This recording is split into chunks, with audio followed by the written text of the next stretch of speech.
something like 30 snare drops, playing together, but of course it's not possible. So it's this one.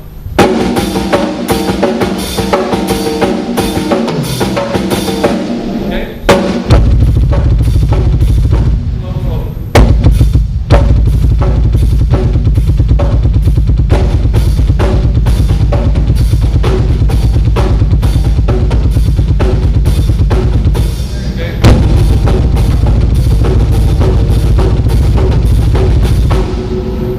One of the 1 million ways.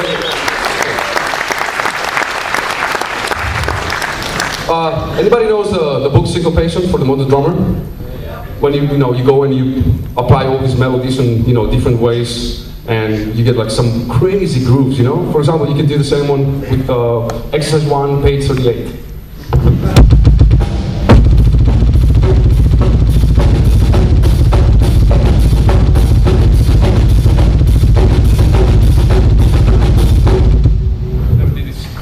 Anyways, that's what I'm talking about, and or with other stuff, like even a multi-pedal pattern.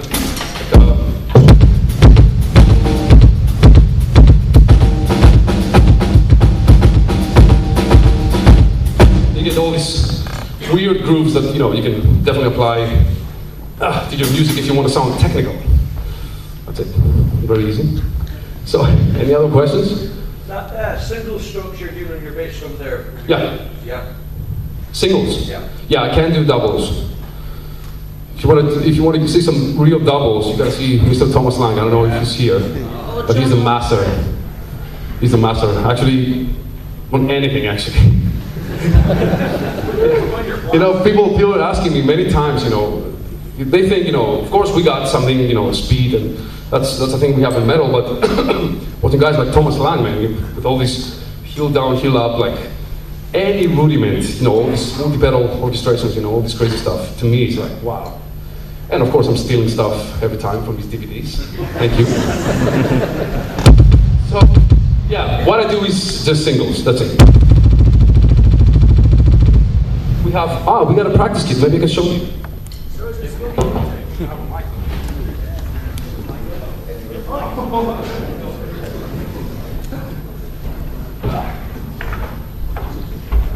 There you go. This on? It is, okay. So, heel up, okay? Would be something like this. Heel down would be something like this. What I do is a mix of both. It looks like heel down, but it's heel up, okay? So, right. That's it. You got no. Oh.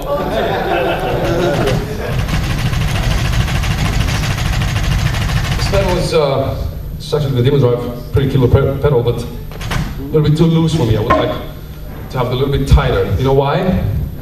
For years I thought if you use tight springs, you get more rebound, okay? Well, that's not the reason actually. The reason is I use tight pedals because, right here I got balance. So whatever I do here, this will give me balance, okay? But if I don't use this one, and I raise my ankle to get ready to play a blast beat, for example, okay? You will see the meter is gonna hit the head, okay? So it lands on the head. If that spring is very, very tight, it kind of like keeps you up right here, okay? So that's the reason. It keeps me up from the firing position or something. Okay? Any questions? It's very simple, guys. My technique is this most simple technique. Yes? When you do the swivel, so you do right, left, or is it more? I don't know anymore. I used to do like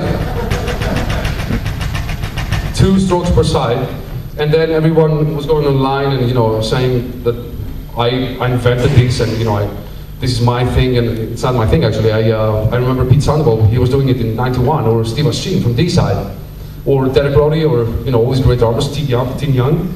So yeah, and then people, for some reason, they were talking about myself, and then they started demonstrating many video clips online, and some of them, they were going crazy. They were like, if you want to practice swivel, you got to do this and that, and man, this is so brutal for this part right here. So then I got scared. I was like, if somebody tries this and get a damage or something, maybe I will be responsible. So now every time I talk about swivel, I'm like, I don't know what I'm doing, because I try to take it away, but it just doesn't work. Now I don't care anymore, okay? So I think it's one stroke per side. If you want to swivel, it's cool, but not overdo it. So. What do you think about it? Because I noticed when I do that, I don't control actually what's happening. It just happens automatically. Well, it's the way it looks. If it looks like this, then it's definitely you cause the swiveling. If it looks like that, it's called like swiveling by accident or something. So I used to practice this. Okay, I was like just staying there for hours, and then I got it, and then I tried to take it away, and it doesn't really work. So now I don't care. Yes. You are very fast, and in order to be very fast, you need to practice to be fast.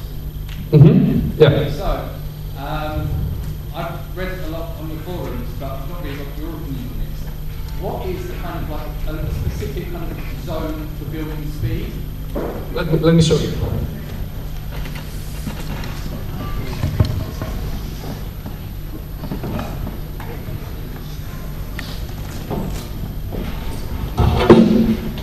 Okay, well, if you want to be able to play super fast or whatever, you got to do a daily workout, which will include at least 10 minutes or 15 minutes without stop. What I used to do, I used to play at 210 beats per minute, for 15 minutes, 30 minutes, 1 hour.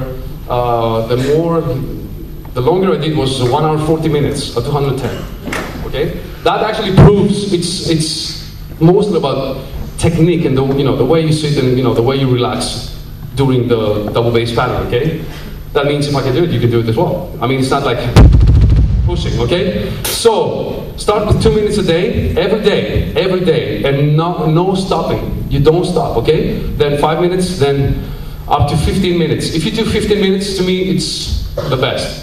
Everything over that, it's a little bit waste of your practice time. So 15 minutes. Anyways, let's say 200 beats per minute.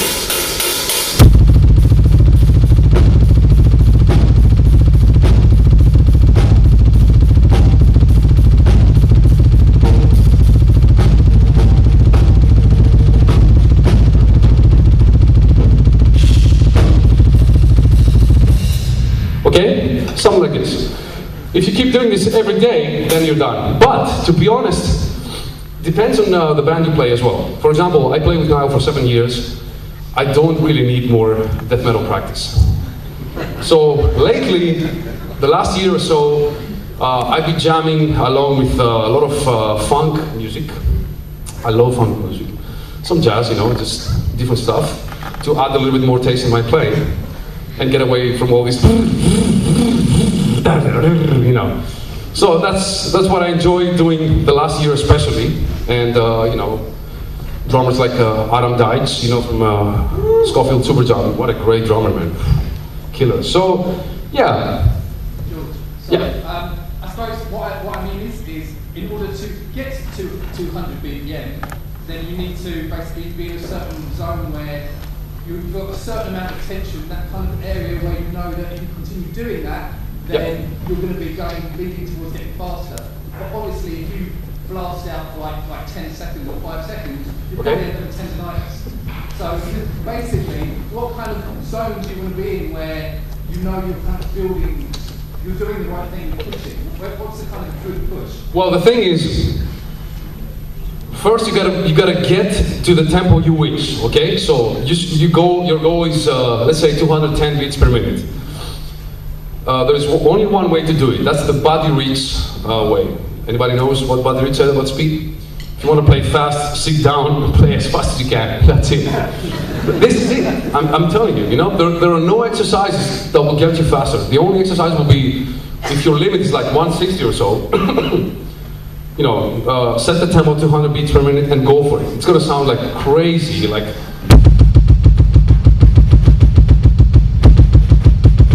or this is the classic one. You know.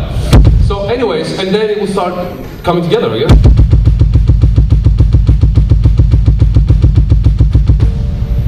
So, both feet. Okay, so, you know, just set up a goal and go for it. That's it. And you gotta get sweat, you gotta, you know, it's not about, you know, about technique so much. You have to push it. That's your first goal. The second goal is to relax, okay? So if you're like this, try to relax. Okay, without triggers, sound like this. Wait. Okay, so I'm not pushing actually to deliver more power, but you know, to be able to keep up the speed. So then relax. Try to use a lot of motion on the beater and just get a lot more power, and that's it. And then repeat, repeat, repeat. That's it. Okay, thanks very much. Oh, Thank you. oh, cheers. 10 pounds. Okay, so how much time we have? Anybody knows? Play as a fun group. Oh yeah, okay. 5 minutes.